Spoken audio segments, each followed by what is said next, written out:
Hi, I'm Ashley Miller. I'm here at the Health 2.0 conference. I have the pleasure of speaking with the honoree, Jack. Can you please tell us about your business and some of the services you provide? How kind, Ashley. Thank you. Uh, I'm the CEO of InnoCom Bio Equities, Inc. And we are a manager of investment going into the health industry. So what we have is 12 portfolio companies.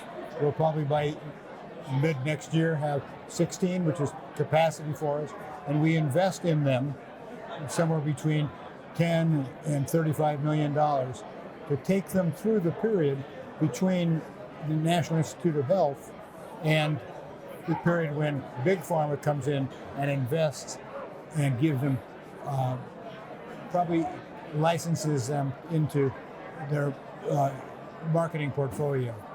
So there's big bucks then for them, and we hope that that time we get our money back. We do three services. One is the equity I just referred to. The second is we provide CEO advisory. Both my partner and I are previously CEO advisors. And we also do infrastructure development, which means that they can get their bills paid and they can run a company. And doctors are wonderful. They are terrific, but they have no business interest at all and mess everything up. Yes. So, yeah. Well, Jack, what persuaded your interest to hop into the health industry as an entrepreneur? My background has been as an entrepreneur, and so I've been a CEO of a number of companies. Started off in real estate development a long time ago. The industry crashed at the end of the 1980s. There was both a riot and there was a massive loss in the banking industry. And so we moved over to food, which was fine until there was no longer an entry-level barrier. I realized I was in San Francisco, which is one of the headquarter cities for life sciences in the world. Several of my peers were members of the California Life Science Association. And so I joined.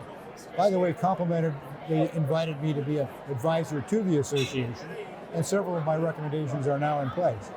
I then, at that point, was going to continue on with my advisory, but what happened was, of course, they didn't have money to pay for us. We realized real estate development and the food industry, I did a lot of capital raising, so we added that third leg and we do the investment too. Congratulations on that. Thank you. For the individuals watching that want to kickstart their career as an entrepreneur, even within the health industry, what would you advise them to get started? Our clients' portfolio companies are all PhDs and medical doctors. Usually they're both. Some are each, but mostly they're both. So they were research physicians in major universities. So what they did is develop really good products that then the university said, why don't you take this out and develop it? And they went to the National Institute of Health and other of the so-called angel funds and took it from there. So with that background, they have certain advantages that a typical entrepreneur you refer to doesn't have. They were already doing it.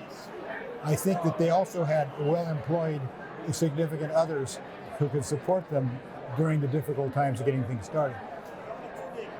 To the advice question, the first thing is to realize that you need to have that capital, and those are grants, so-called non-dilutive capital. That money then gets the product up through preclinical, which is the animal studies.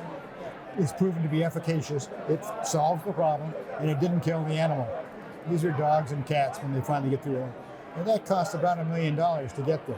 Meanwhile, and that doesn't include any overhead, that's just the cost. The first thing is to be sure to seek those grants. Without that preclinical, it's impossible for us to have the credibility back to our investors to go forward. So the first piece of advice is be very careful of your grants. Okay, and with that advice, for other people that are looking for your guidance or to connect with you online, how could they do that?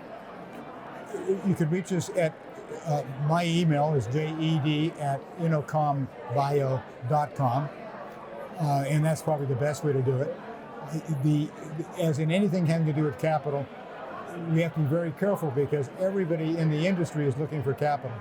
And so what happens is, if I say that it gets published, I'm going to get 200 at least emails to start with. And it's okay, but the hard part is to say no to each other when they don't meet the standard. If you don't mind, I will go through the standard. First, we take a look at it. I personally take a look at it. Looks good. We then contact them. Please send a deck. We look at the deck. The deck gets circulated amongst our advisory board or scientists. I'm a businessman, not a scientist. So they look at it, they say, this looks great.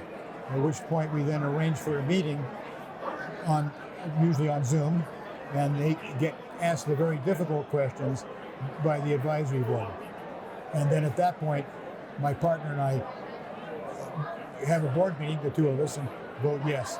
And then at that point, they go through due diligence, and everything you say has to be proven, and all those sorts of things. Well, y'all heard it here first. It is an extensive process. But on that note, Jack, thank you so much for your time, and congratulations once again. It's been a pleasure to be able to speak with you, and I hope you have a great night.